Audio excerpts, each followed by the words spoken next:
Hello বন্ধুরা, শুভ সন্ধ্যা। এই দেখো আমি আজকে সকাল সকাল কোথায় গেছিলাম তোমরা দেখে গেস করে বলতে পারবে? আমি আজকে সকাল সকাল গেছিলাম খান্না মার্কেটে।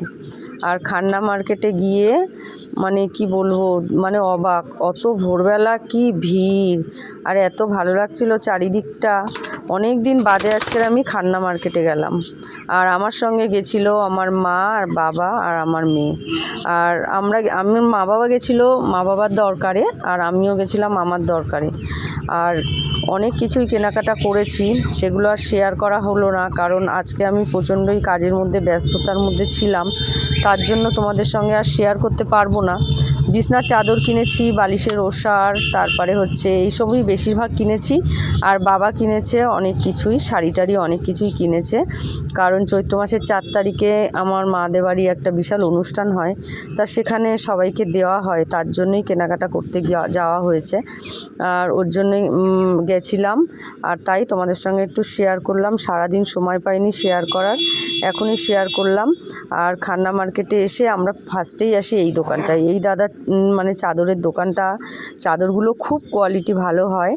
আমরা ওই রাস্তা থেকে নিই না, আমরা এই দোকানটাতেই চলে আসি। আর এই দোকানটা প্রত্যেক দিন খোলা থাকে, এমন না যে মানে দিনের দিন খোলা পাবে, প্রত্যেক দিনই খোলা পাবে। আর সমস্ত কিছু পাওয়া যায় এই দোকানে। আমরা এই একটা দোকানে ঢুকলেই সব কিছু নিয়ে নিই, অন্য আর আমরা ঘুরি না, বেশি ভিড়ভাড়টাই ঘুরি না।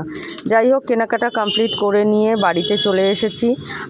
আর গেছিলামও একটা দাদার গাড়িতে করেই গেছি, ওর গাড়িতে করে গেছি, ওর গাড়িতে করে এসেছি, ওই জন্য আর বেশি টাইম মানে লাগেনি, কষ্টও হয়নি।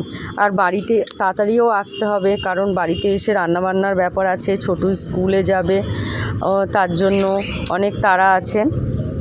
ওই জন্য আমরা এই দাদার গাড়িতে করে গেছি, আবার এই দাদার গাড়িতে করেই এসেছি। তারপরে বাড়ি এসে স্নান করে পুজোটা কমপ্লিট করে নিয়ে রান্না করে নিয়েছিলাম। আর আজকে রান্না করেছিলাম, বুঝতেই পারছো, তেলকই করেছি। অনেক দিন বাদে আজকের মাছ রান্না করলাম, মাংস রান্না করলাম, কারণ শিবরাত্রির দিন থেকে সবাই নিরামিষ খাচ্ছে। শিবরাত্রির 2 দিন আগে থাকতে নিরামিষ খাওয়া হচ্ছে, ওই জন্য। আর এটা করেছিলাম চিংড়ি মাছ দিয়ে শীষ পালংয়ের তরকারি, আর থানকুনি পাতা বাটা। আর বাচ্চাদের জন্য চিকেন তো করতেই হবে, তাই জন্য ওদের জন্য করেছি চিকেন। আজকের লাঞ্চ মেনুতে এটাই ছিল। আর সারাদিন অনেক ব্যস্ততার মধ্যে ব্লগটা আমি তোমাদের সঙ্গে এখন শেয়ার করছি, কেউ প্লিজ কিছু মনে করো না।